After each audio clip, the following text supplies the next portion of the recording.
लोकसभा निवडणुकीमध्ये मुंबईतील उत्तर पश्चिम मतदारसंघातील शिंदेच्या शिवसेनेचे खासदार रवींद्र वायकर यांची खासदारकी आता कायम राहणार आहे। त्यांच्या खासदारकीला आव्हान देणाऱ्या ठाकरेंच्या शिवसेनेचे नेते अमोल कीर्तीकर यांची याचिका आता उच्च न्यायालयाने फेटाळलेली आहे।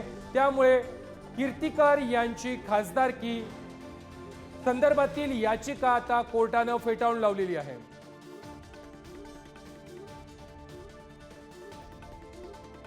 रवींद्र वायकर यांची खासदारकी आता कायम राहणार आहे आणि कोर्टाने अमोल कीर्तीकर यांची याचिका ही फेटाळून लावलेली आहे।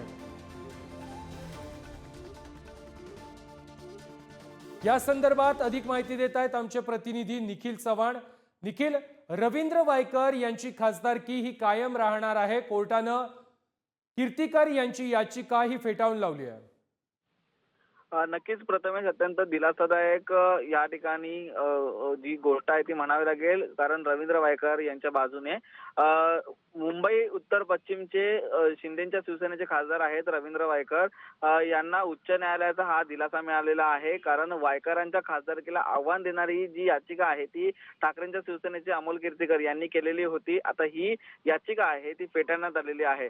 यामध्ये आरोप असा लावण्यात आलेला होता की मतमोजणीत फेरफार करून वायकर यांनी विजय आहे तो मिळवलेला होता आणि तो विजय देखील घोषित करण्यात आलेला होता। ही संपूर्ण सुनावणी आहे ती न्यायमूर्ती संदीप मारणे यांच्या खंडपीठासमोर पार पडली आणि संदीप मारणे यांच्या एकलपीठ खंडपीठाने हा संपूर्णपणे निर्णय आहे तो दिलेला आहे।